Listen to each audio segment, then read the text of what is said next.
I remember calling my wife and just saying, I just got a phone call from Alexander Payne. And she said, what? And I said, yeah, he read my script and I think he wants to direct it. And she said, what? I said, yeah, I know, right? But I remember walking down the hill and thinking, I think this changes things. Brian Smith here, and welcome to the Dream Path Podcast, where I try to get inside the heads of talented creatives from all over the world. My goal is to demystify and humanize the creative process and make it accessible to everyone. Now let's jump in. Andrew Cohn's on the show. Andrew is an Emmy-Award winning filmmaker and screenwriter. His most recent film is The Last Shift, which he wrote and directed, starring Academy Award nominee Richard Jenkins, Paul McGuie, and Ed O'Neill. The film was executive produced by two-time Academy Award winner and film legend Alexander Payne. You probably remember Alexander from his films The Descendants with George Clooney, About Schmidt with Jack Nicholson, Election, Nebraska, and Sideways, among others. The Last Shift premiered at Sundance this year, where it was picked up by Sony Pictures and released last week in theaters. I was lucky to see The Last Shift at Sundance, where I interviewed the film's production designer, Adri Siriwatt, but I wasn't able to connect with Andrew, so it was great to talk to him last week, right before the film's theatrical release. Andrew cut his teeth in the documentary world with films like Medora, produced by Steve Buscemi and Stanley Tucci, for which he won an Emmy. He went on to direct a series of compelling documentaries, including The Warriors of Liberty City, produced by Lebron James. The Last Shift is Andrew's first narrative feature, but you would never know it given how adeptly he subtly weaves themes of race, class, and identity into beautifully comedic yet tragic performances from the cast. In this interview, Andrew talks about how his approach to documentary filmmaking helped him transition smoothly into narrative features, how he was able to learn the craft of screenwriting and filmmaking without ever going to film school, how he was able to shoot The Last Shift in 20 days and come in under budget, how he was able to secure A-list talent and producers on his first narrative feature, and how Alexander Payne got involved in the project, which was a burning question for me going into the interview because I'm a huge fan of Alexander's work. For me, Andrew's approach to filmmaking is inspiring because it's not centered around preparing to become a filmmaker with film school or master classes or books. Andrew just jumped right in and did it, in a very trial-by-fire way, learning through mistakes, but also through friends and colleagues he met on that journey. Very early in his career, he worked with some of the most talented actors, producers, and crew in the business. And I think the importance he placed on professional relationships put him on an incredible trajectory in the film world. So without further ado, let's jump into my chat with Andrew Cohn. Hey, Andrew. Hey there. How you doing, man? I'm doing great, man. It's good to see you. Good to see you. Thanks for making time for me. Yeah, I'm excited to talk to you. I'm sorry we didn't get to connect at Sundance. Oh, you were so busy there. I was? Yeah, I'm sure you were just inundated with press there. It feels so long ago. It does. It feels like an eternity ago, and also there's this I don't know, this sense of like that may have been the last festival where it was, this COVID-free feeling of, we have this feeling of like anything is possible and we can go anywhere we want and there's no restrictions. And I don't know when we're going to get back there, I think maybe you should print those T-shirts. Sundance 2020, the last film festival ever. It really was the last film festival. I mean, it's just, in fact, I think I read an article where there were positive folks, COVID positive people at the festival. And it's one of the theories of how it spread worldwide because of all the people that were there. I was deathly ill when I was at Sundance, and I am curious of whether I had COVID back then. I've been tested since then, but I haven't had what's it called? The antibody test? The antibody test, but I don't know if you remember, but here in Los Angeles, there were large swaths of people that were getting sick the month up till that. and this is before COVID was coming out, and I was told that I, had bronchitis, but who knows? Yeah, as I was listening back, I went and listened back to the Adri Siriwatt interview to Yeah, prepare for your interview, and I'm listening to my my breath and my I was trying to hold back coughs in the yeah. microphone, and I was like, "Wow, I was sick back then." So, and it was toward the end of the festival when that interview took place, so it makes sense that maybe I caught something there.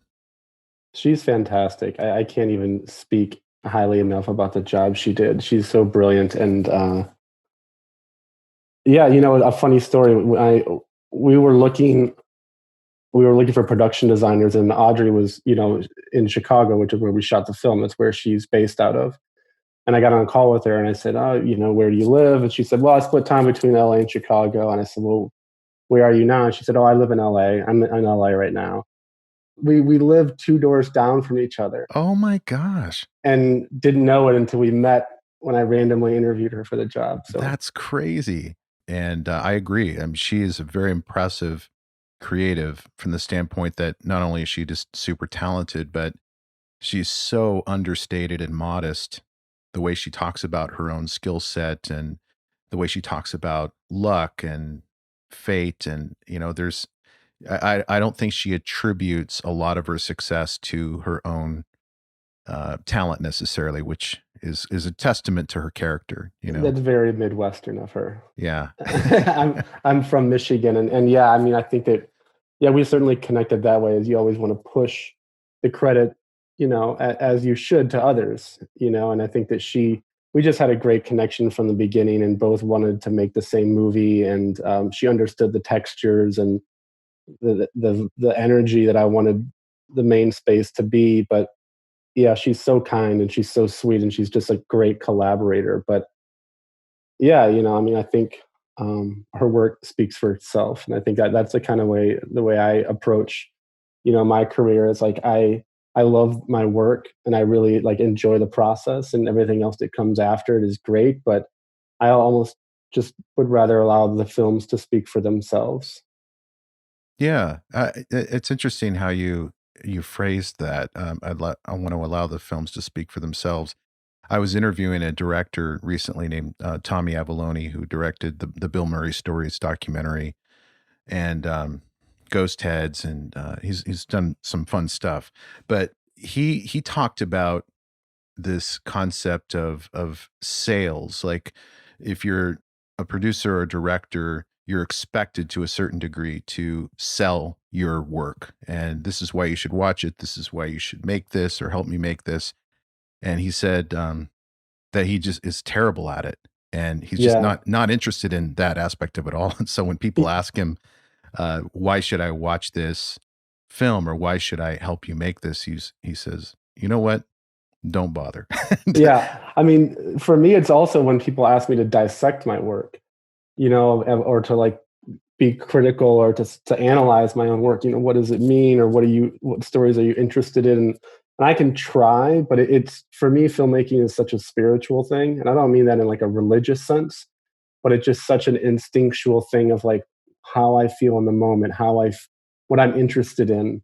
That it's hard for me to go back and yes, I'll find some themes that I'm interested in, but I'm really interested in characters and just seeing the world through their eyes, and really allowing the audience and asking questions, not pretending to provide any answers for some Mhm. of these larger societal questions, but really letting an audience come to a decision on their own, about Right. how they feel about the movie, how they feel about these characters. And I think that that's important for me. And I kind of get frustrated in these a lot of times when I do the Q&As afterwards, of people, ask me questions that I hope that the movie answered for you. I Mhm. don't, um, Yeah. Well, I think good art is supposed to provoke and evoke certain emotions and questions, but not answer things for the audience. exactly. And that's what I liked about the last shift is there was not an agenda of any kind in terms of you obviously have this intersection of race and class and identity, that these themes of race and class are clear, but they're not agenda driven. They're very just character driven, and you feel this heartbreak for these characters because of the situations that they're in and their own inability to maybe see, be self-aware enough to see their own shortcomings. And you know what I mean? Yeah, I mean, I think that that's came a lot from my documentary work, which is that I really, when I started making documentaries, I was really interested in just telling stories of regular people, sort of living on the outskirts of society. Those were the films that I was really attracted to and I loved, and, Hoop Dreams and Harlan County and go down the line. And one of the things I realized when I started making films is I wasn't really interested in finding a sort of a social issue and then and then somehow searching for faces and people to kind of explore that social issue through, which you see a lot in documentaries. What I was more interested in is finding really interesting human stories and then listening to those stories and letting the themes and issues come out through them organically. Mm-hmm. And so, and it's the same with my narrative, you know, um, process in terms of writing. I'm really interested in interesting characters and interesting worlds, and then listening to those characters and letting the themes sort of bubble up organically. So I had an idea for Stanley, the main character.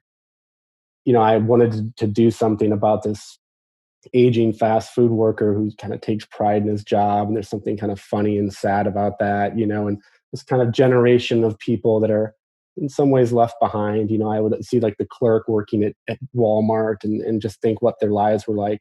But the themes of like white victimhood and like you identified class and race, they really didn't start to bubble up until I really started exploring the character and thought, how would he think of this? What if he was in this situation? What would he say? What would he do?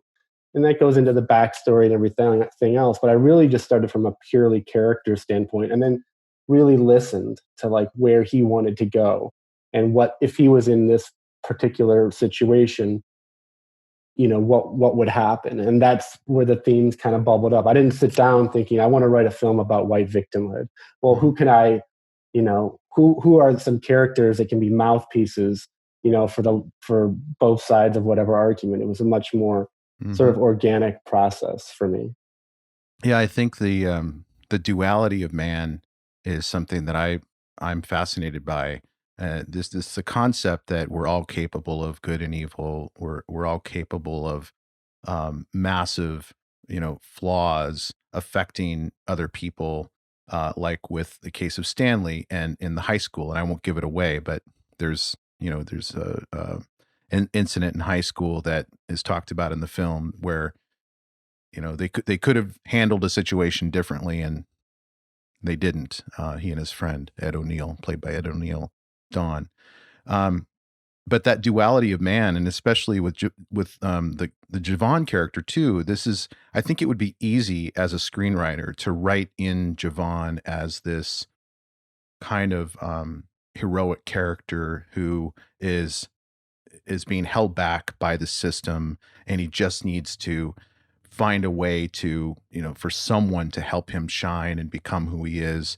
But he's flawed himself. I mean, he can't even connect with his own child, and he's not able to empathize with his girlfriend's situation, and so you have these characters in The Last Shift that they're sympathetic, but they're also kind of aggravating at the same time, and it really is.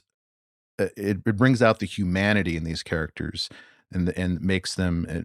I hate using the word authentic, but it's more authentic that way than if you paint it out like maybe a movie producer in Hollywood would want you to tell this story, if that makes sense. Yeah, I think I hope that that's true, and I think that comes a lot of the films that I was influenced by, Alexander Payne, who, crazy story how he ended up being an executive producer on this movie, but he's always been someone whose work I've like deeply admired because he put puts forward these flawed protagonists, you know, and you see Paul Giamatti in Sideways, you know, you see George Clooney in The Descendants, these guys that are kind of bumbling their way through life and the absurdity of it, right? But they're deeply flawed characters. They're you know, a lot of ways fucked up, which most of us are. And I think it comes from his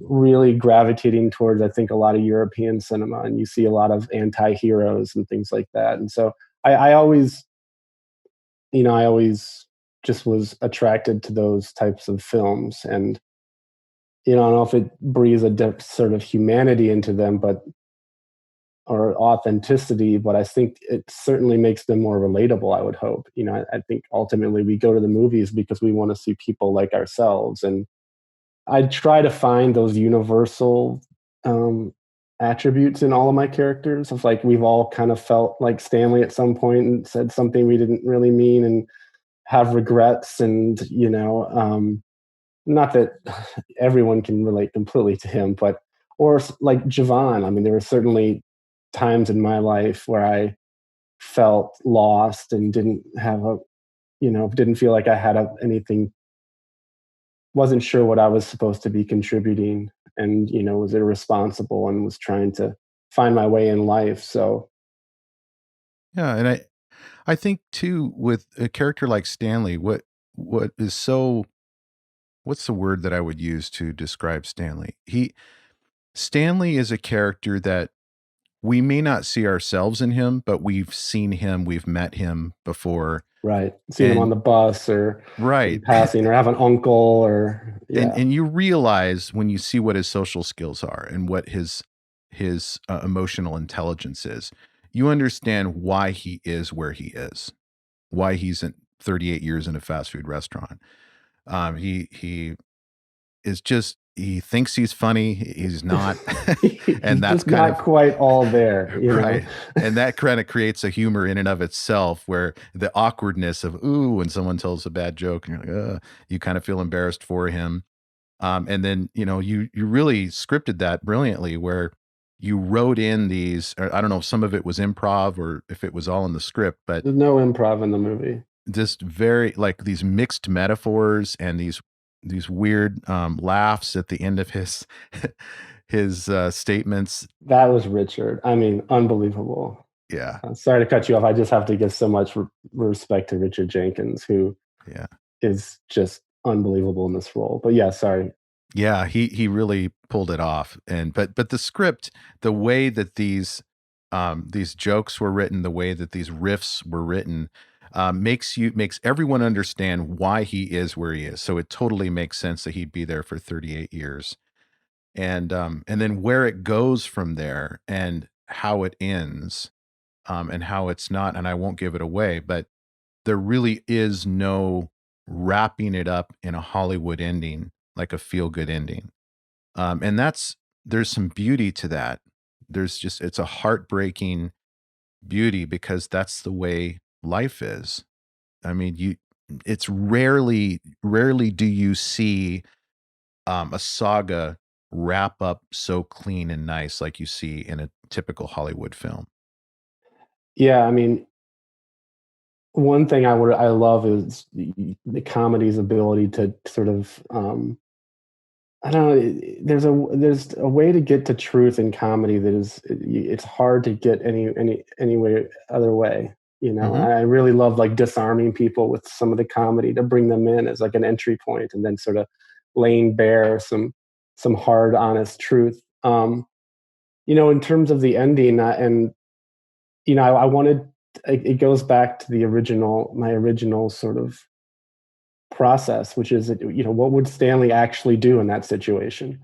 You know, and I think a lot of times I was, you know, talking with my producers, a lot of my collaborators, we wanted to make this sort of anti-Green Book, you know, like what are these relationships actually like? And to take a very familiar premise, which is this sort of black and white two-hander where, you know, it's like the white guy teaches the black kid responsibility, and like the black guy teaches the white guy how to loosen up, you know, and like what if you took that and just totally flipped it on its head?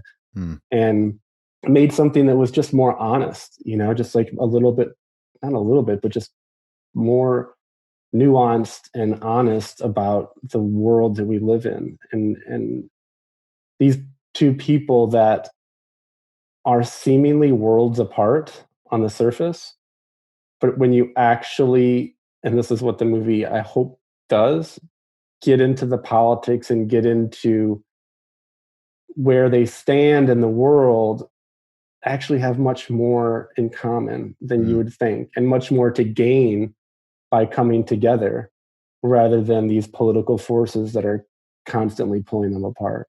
Right.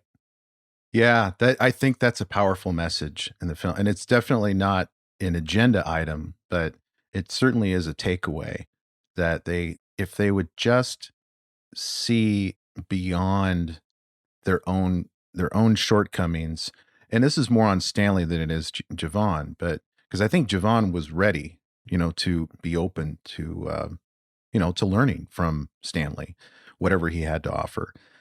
But Stanley just wasn't there, and probably was just emotionally incapable in that last scene of doing anything other than what he did. Yeah. And it's interesting too. I mean, going back to your documentary background, I watched Medora and the first 4 episodes of the Warriors of Liberty City, and there's some parallels, I think, between The Last Shift and these documentaries in how you explore character and how you really don't focus on the importance of the neat ending that's tied up in a bow. And what it does for me as a viewer is it just adds a lot of emotion, because you're seeing, especially in the Medora documentary, these are some of the most downtrodden. These people are living hard lives, and there is almost no hope that they're going to make it out of this town. And if they do, whatever has happened to them in this town is going to be, they're going to be burdened with that trauma their whole life. Maybe I'm overstating it when I say trauma, but it is a tough life that they're living in this small town. And you just kind of lean into that despair and follow these kids around, and their mothers and their deadbeat dads, and you realize that the story isn't about whether they're going to, in a Hoop Dreams type of way, win the state title at the end. That's not what it's about. And so you're not getting that neat ending, and the payoff is not going to be there in that way. But the payoff is understanding these characters like you will not understand any other filmmaker's attempt to show their humanity. Yeah, it's about getting to know people and walking in their shoes for 90 minutes and getting invested in them, and I think that I remember when my co-director and I, would watch their games. And just for your audience that knows, it's a documentary about a high school, the worst high school basketball team in the state of Indiana. That's in this very downtrodden town called Medora, Indiana, of about 500 people. I remember watching the games, and they hadn't won a basketball game in a couple of years. And the movie's kind of about them trying to break this losing streak, which the stakes couldn't be lower. I mean, like, whether they win a game or not, it makes no difference in the grand scheme of things, right? But I love those stories. It's about the small victories. I just remember watching the games after being there. I lived there for 6 or 8 months when we were filming. And towards the end, they'd get so close and they'd lose. And I was so emotionally invested, and I was behind the camera. And I just kept telling Davey, if we can get the audience to feel how we feel, they're going to root for this team, as much as we are. And that was always the approach of, like, just presenting, again, these characters and all their warts and all their flaws. Mm-hmm. And, I love that kind of bittersweet feeling you have at the end of a movie, where I will give away the ending. They win a game and they break the streak. And it's an incredibly joyous moment. They go for a ride around the town on top of the fire truck. Right. But there's a sadness to it too, that this is maybe the highlight of their lives. This is it. And I think that's been a kind of a through line. And I think that goes back to just wanting to tell American stories. And I think that America has such a bittersweet, there's things that are heartbreaking about this country. And then there's things that still, in my opinion, make it the greatest country in the world, which is like an unpopular thing to say, but, we are deeply flawed, but people are striving every day to be better and to progress their lives, and they make mistakes and it's messy. But like in pursuit of that, I think there's such great honor. Yeah. So how did that Medora story come together, and your involvement with Steve Buscemi and Stanley Tucci as producers? It was pretty. My co-director Davey, who I've known since forever, we grew up together. He showed me the article, which was by John Branch, who's a great writer for the New York Times. He had written the article about this town. And Davey and I just looked at each other and just knew that this is it. This is the movie we were born to make. Davey Rothbard, right? Davey Rothbart, yeah. And we had never made a film before that. I'd done a short, and Davey was doing Found Magazine, but just felt like this is it. And moved there, and like I said, lived there for 6 months making the movie. And really, that was kind of like my film school, was just making that movie from beginning to end, and shot it and did a lot of editing on it. A woman that Davey and I went to high school with, named Rachel Jenkins. She was a producer on the film. She worked for Steve and Stanley's company. Oh, okay. And showed them some of the footage very early on, and said, I'm doing this little documentary with a couple of buddies I went to high school with. And, Steve just was especially Steve was very taken with the kids, and yeah, it just kind of snowballed from there, and, put a lot of time and that movie was not a straight line. It was a lot of going back and forth to Medora and really learning on the fly. But at the end, the movie did really well. I went on to win an Emmy and sort of launched my career as a full-time filmmaker.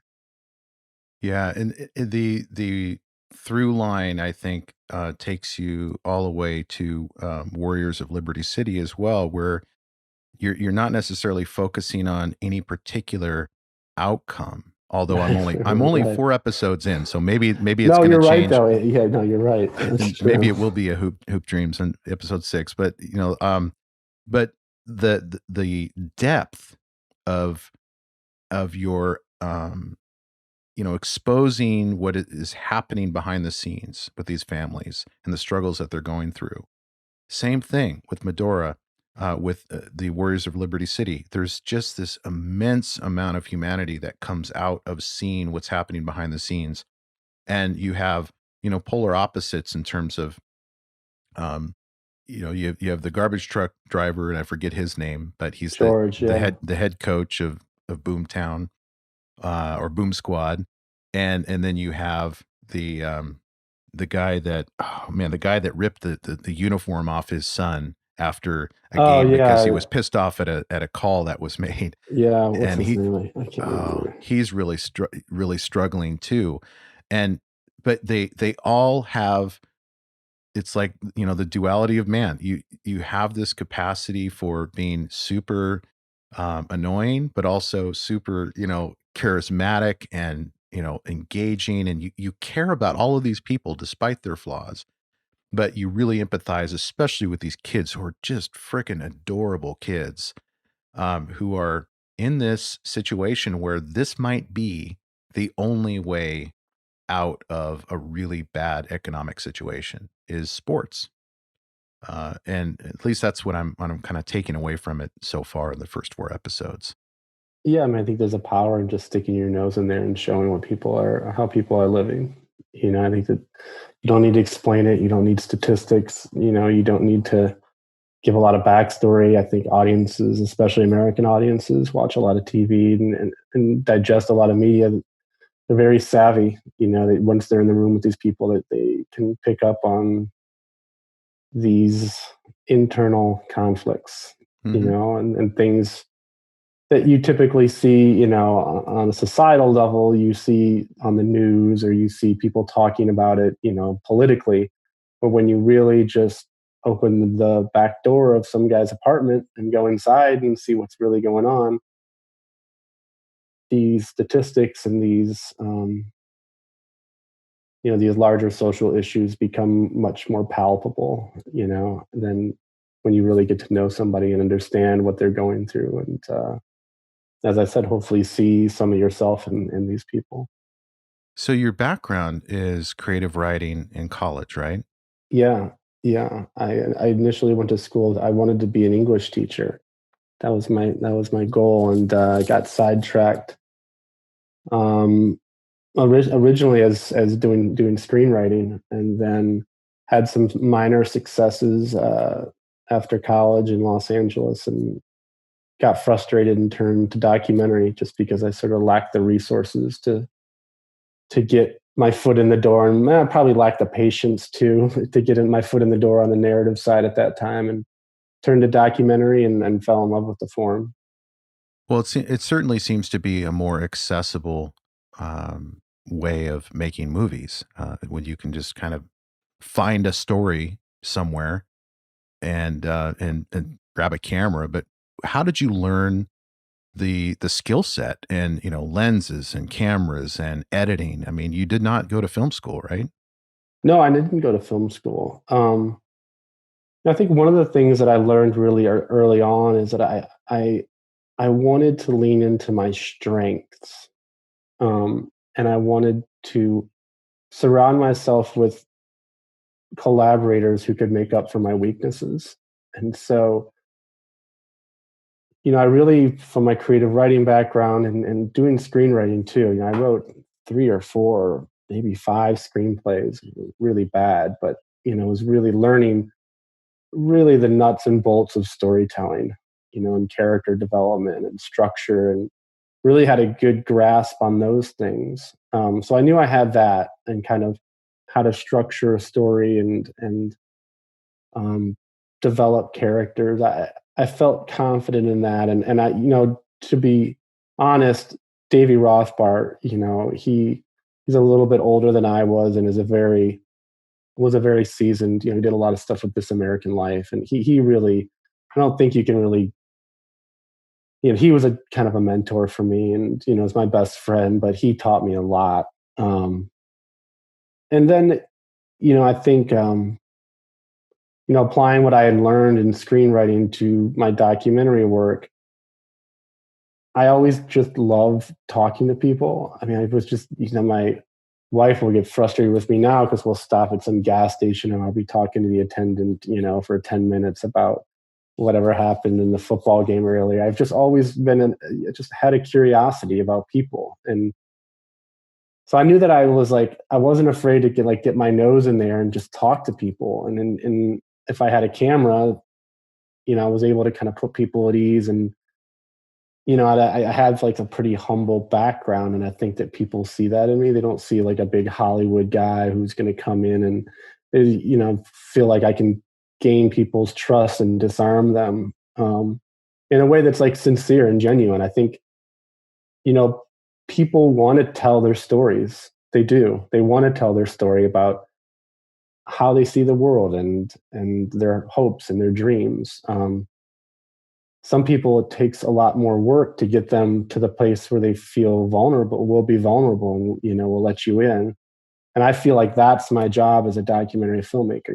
Where you put the camera and what lens you use and what kind of lights like that stuff didn't really interest me. It does now that I have more grasp on the other things. But I remember even Alexander Payne, like when we would talk about The Last Shift, he would say, one of the pieces of advice he gave me, which I knew early on and figured out, was like, a film set is like a construction site. It's just, there's madness going on everywhere. There's people running around and people asking you questions, but in the center of it is this like really, really magical thing happening, which is the relationship between the camera, the actor, and yourself. And you have to protect that.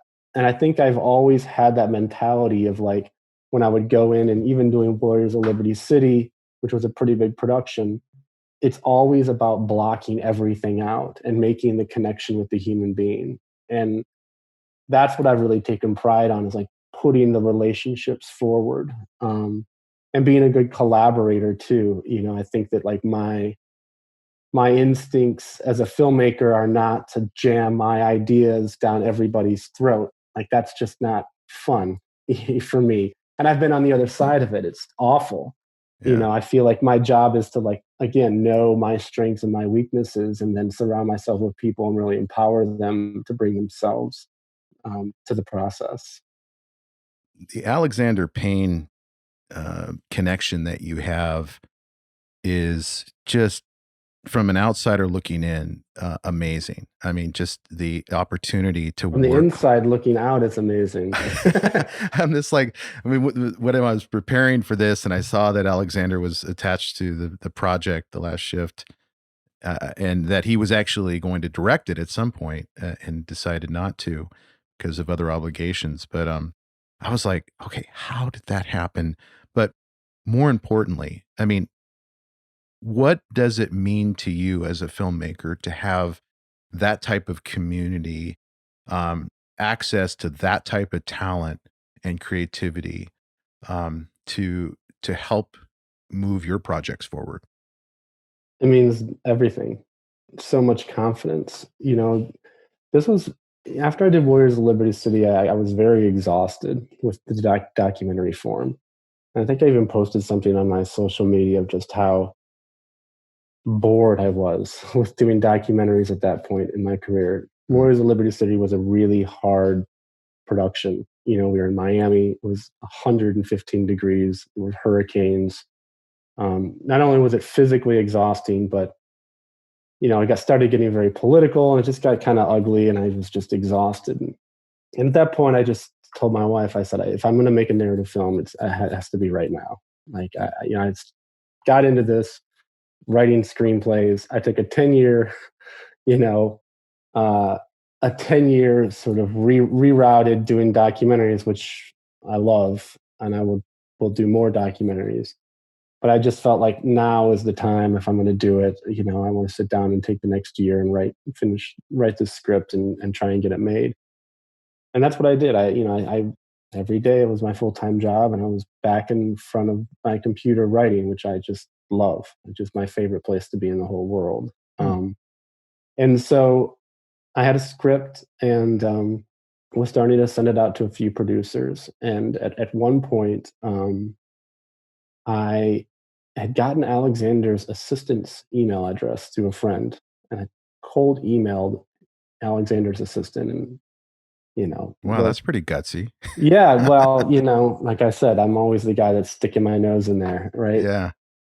Just told him like I'm from the Midwest and I'm a huge fan. I'm writing my first script, and just sent it, whatever, hit send, and didn't expect a reply. Mhm. And lo and behold, one day, God, this is 3 or 4 months later, I'm on a hike in Los Angeles, and my phone rings, and it's this unknown number, and I figure it's probably a bill collector, right? So I figured, oh, whatever, I'll answer it, I guess, just see what they want. And it's Alexander calling me from Greece, and he says, I just read your script, and I think it's fantastic, and I'm interested in directing it. I know you want to direct it. I'm not much of a producer, and so after that, we just really connected. I just think that he's brilliant and funny, and I think we just connected on like a personal level.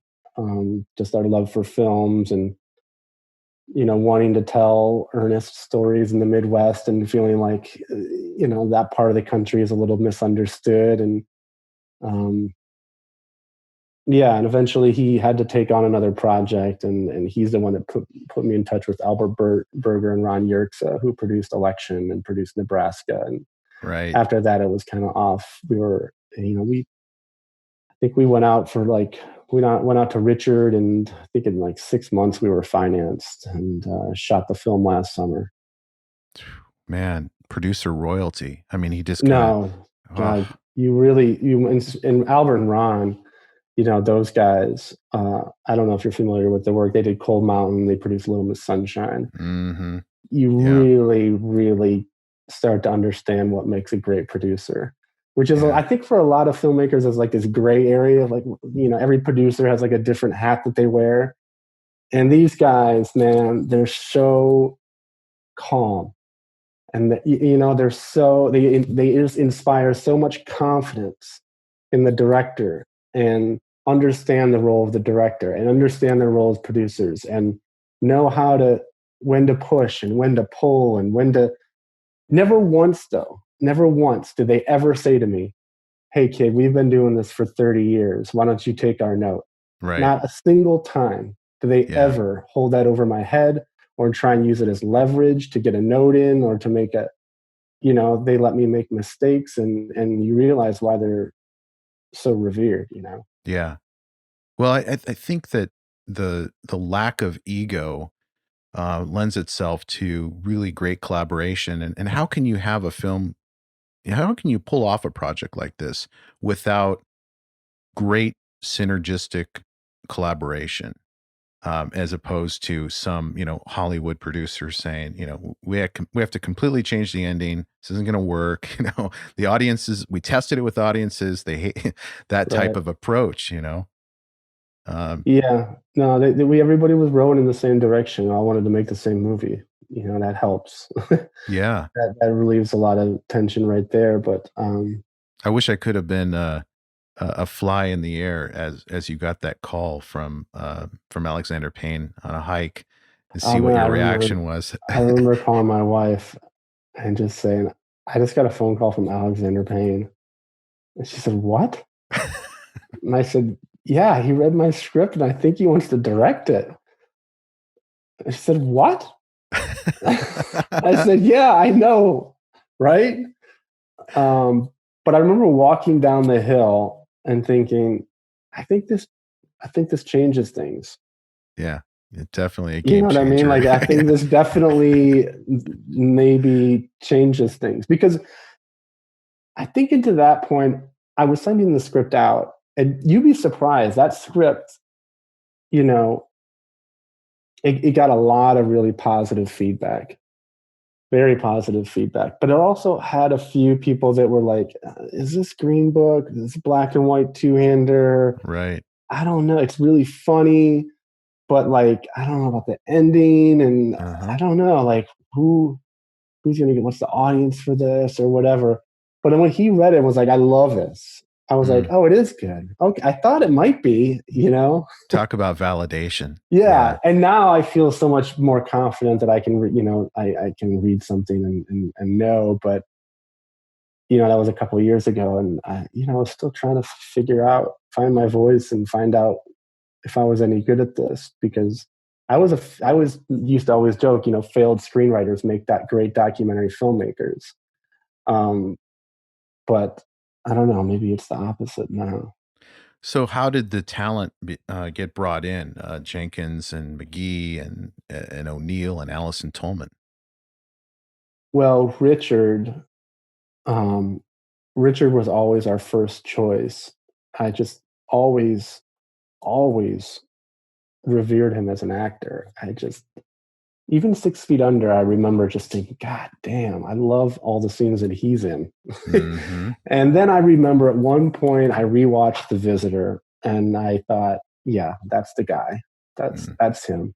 The Shape of Water had come out, and I got to give I got to give his agent credit. I sent it to her, Rhonda Price. She read it that day. He read it that night. He got back to me the next day and said, "I want to do this movie." Oh, It was that fast. And we talked. And again, he's a guy from Illinois. We didn't talk about the movie, didn't talk about the script. We talked about ourselves and where we were from. And he's from a little place in, DeKalb, Illinois. And just connected on a personal level. And even the first few months didn't talk about the character, really. Talked about other things. And he was, I told him this the other day when we were texting or calling, I can't remember, emailing. And I just told him just how lucky I felt to have him to go through this experience with him. You know, he Mm-hmm. was so kind. He was such a leader. You know, he never degraded me. He never made me feel like this was my first film. He totally trusted me. Wanted to make the same film. He was just sort of like this steadfast. It's interesting when you're making your first film sucks because you can't point to a film and just say, trust me guys, I've done this before, it's going to be okay. So everyone's nervous, right? Because Yeah. you're just an unknown, right? But when you have your lead actor in lockstep with you, everybody else relaxes. Right. Like, oh, Andrew and Richard seem to be working, this is working out for them. Everyone else kind of felt good, you Yeah. know? Well, yeah. I mean, that had to give them confidence with Jenkins, these multiple Academy Award nominations and Payne, Academy Award winner.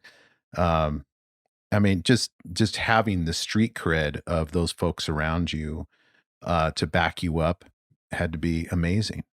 Yeah, I mean, that's what it's exactly what it's all about. I don't know if, Ed O'Neill told me I'm only doing this movie because Richard's in it, and I'm pretty sure Richard's agent. I remember at some point thinking, Albert and Ron are doing this. Albert Berger and Ron New York say you're going to be in good hands. It's not going to Right. be, it's not, it'll be a smooth ship.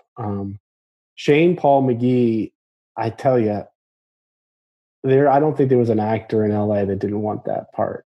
If that was that, that age, and there was a lot of people came in, and he won that role.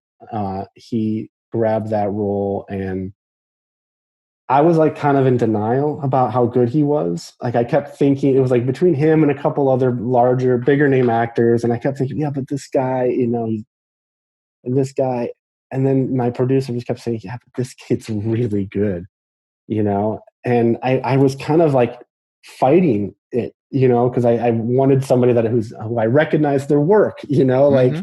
and I can point to, again, it's like going and pointing to, it's like, well, they've done this before, and then at one point they just said, just watch his tape again. And I watched it, and I just, with no pretense. And I just thought, this kid he's the best out of all the tapes, right? But does he just audition well? I don't know any of this. And it was totally the right call. And I think he is going to be a superstar. Yeah. He's just has this charisma, and it was so funny directing him and then directing Richard. They couldn't be more different actors to direct. But I think, But both of them are very nuanced, though. Very nuanced, but just in the way they take direction, I guess. Yeah. And then, we got really lucky with some of the, Burgundy Baker was in Chicago. She's from Chicago and had done The Shy. She's just an unbelievable actress. I watched literally 20 seconds of her audition tape, and I was like, yeah, that's her. Divine Joy Randolph, I loved her, and I met with her, and I wanted her to do the movie so badly, and that she agreed to do the movie was like, oh God, she was so fun on set, and she is unbelievable actress. Divine, I mean, she's so good. And then Allison Tolman, from Emergence, came on really late. She's from Chicago, and it's kind of this Midwest thing kept happening, right? Like Ed O'Neill's from Youngstown, and was like, oh, I totally get this town. And like Allison was like from Chicago, and was like, oh, well, I'll come back to Chicago for a week and shoot. And Richard was from Chicago and was like, oh, it's shooting in Chicago during the summer. I don't know if we would have shot it in like Toronto, I think like half of our cast wouldn't have been in the movie. Yeah. Well, it's interesting because my connection or my frame of reference for Allison is Fargo. Yes. The television series, which is Midwestern, obviously, and Yeah. and all of these characters just have that vibe about Yeah. them, and they're all nuanced, and that's why when I was looking at the fact that it was categorized as a comedy, where I was kind of like, yeah, it is a comedy, but it's so subtle sometimes, and also so tragic too. So you have this you really can't define it. It doesn't fit neatly in the comedy box. That's interesting you said that. I remember like some writer was like, it's a tragic comedy or like a serial comedy. And I was like, I don't even know what is that? Did I make something that I don't even know what it is? It's not a dark comedy. No, and I don't know if it's a dramatic comedy, a serial I don't know, whatever. It's, I love Alexander's ability to control tone and to go from like laugh out loud funny, like I'm thinking of Sideways when Paul Thomas Anderson drives his car into a tree, versus the next scene, he's like dropping him off at his house and it's sad, I mean, I love that range that he has in his movies where you can, I think people go to the movies because they want to feel something. I've always felt that. And you always will, like, I will always push for like deep pathos in my movie where like you go there and you feel something. Right. You laugh. And I think that a lot of the dramatic comedies that I saw that I didn't like were like, they're not dramatic and they're not comedic either. Like they're not funny and they're also not very dramatic. And what I wanted to do was make sure it was like funny, right? Like them playing shuffleboard with the meat patties, right. Which is like, what is this? And then also like deep moments of sadness, Alexander, yeah, he was a great, he led me in that whole thing of like, he really mentored me on like my path of like how to direct a set. Yeah, I can totally see it now that I know Alexander Payne is involved. I can see it because the comedic moments that you see in like The Descendants and About Schmidt with his films it's the same type of vibe. You have this these moments of sadness, where for instance Schmidt loses his wife, and it's a really awful loss and you feel it. But then he's writing these letters to his right, dear throwing all her stuff out. Yeah, you're right. Or the next scene I'm trying to think when he loses his wife, he's like spreading the cream on his face, crying about it, and you're like, is this funny or sad or like what is this? Yeah. So that's a great what a great mentor or inspiration to have, someone like Alexander Payne, but also carving your own path with it's going from the documentary world into narrative. And what a fantastic first narrative film. The producers, did they help you with budget issues? Because I'm wondering, as a first-time narrative filmmaker, how you were budgeting for time and the cost of the set, which you transformed this, I understand, this falafel restaurant into this chicken and fish shack. And like, how did you figure it all out, and who did you get help from?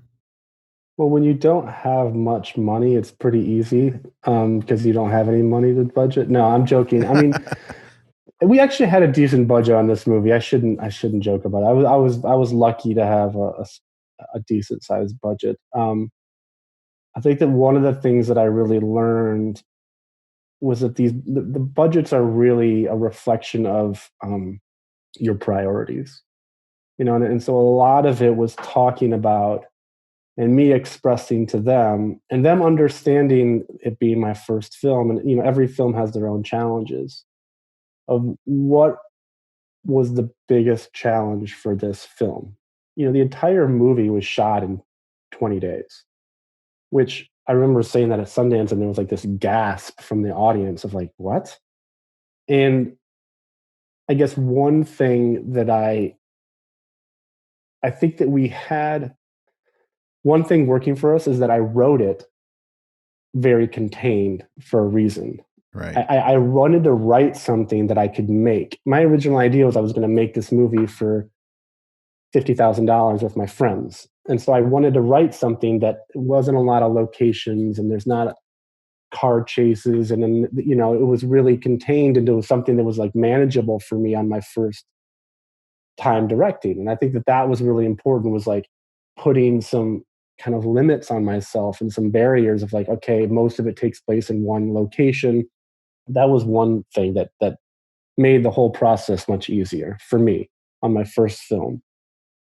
And then I knew that the movie would live or die on the performances, and I knew that if I was rushed, if I didn't have time to get the comedy and the timing and the pacing and the performances I need, we really had no chance. And I think that the thing I'm most proud of the film is the performances by the actors. I feel so confident in being able. I love directing actors, and I was so nervous to direct actors when I went into it, and realized I really love it. I know there's a lot of directors that I kind of don't really love directing actors. And I talked to a director friend of mine who will remain nameless. Was like, I fucking I hate actors. It's so annoying.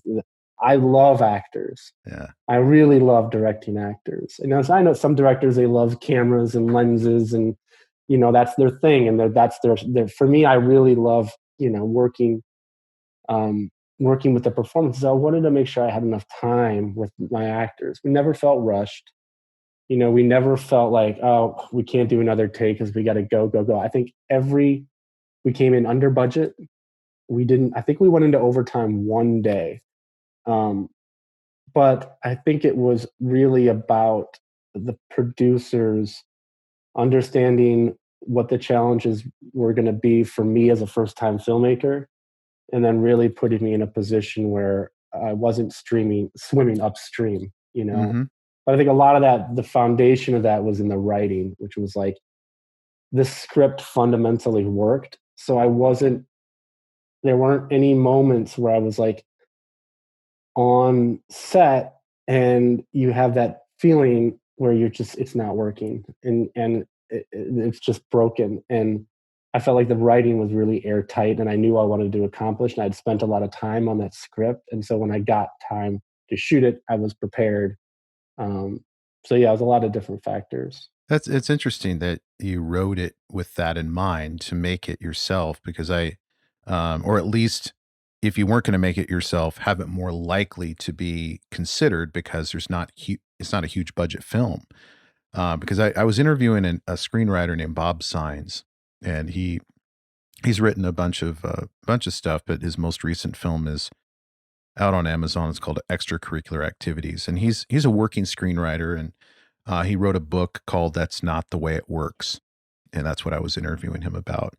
But his main advice to new screenwriters is to limit the number of locations, limit the number of speaking characters. If you have a character, in a scene, make sure they're not speaking unless it's absolutely necessary, because Right. boom, cha-ching, it adds to the cost of the budget.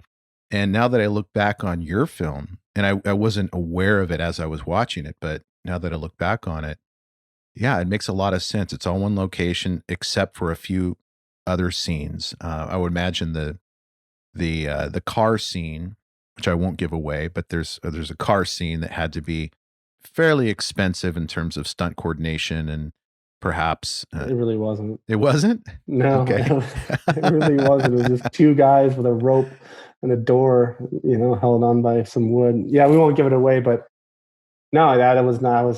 We had a day where we had to do like trailer work in the car where they're driving around, which was a learning experience. Yeah. But I would imagine, though, if you're directing this thing and you have all these experienced producers, that whatever problem solving needs to be done, I mean, you have the resources right there, maybe not on set, but at least at your disposal. Yeah. Yeah. I mean, I think that, I think that those guys, right. That's exactly right. I mean, one of the things that a couple things we got really lucky on. One, we decided to shoot the film in Chicago because of the tax incentive. And the time that we shot it was sort of at the end of summer, where we had all the crew members were done working on television for the year. And so we had an incredible crew. I mean, the stuff, almost all my crew shot the new season of Fargo, and here they are shooting this tiny rinky dink indie film, right? Wow. And the best crew I could ever ask for. And I will try and shoot all my movies in Chicago because, one, if you will notice, the day players, the actors in the movie are fantastic. Mm-hmm. Whether it's the woman that comes with the cheeseburger, or the guy that plays his brother, or the guy that sells the car to him. I mean, it's a really great acting town. There's just a lot of great actors in that town that we had to choose from, which made it very, very easy. And the local casting director there was unbelievable. She was wonderful.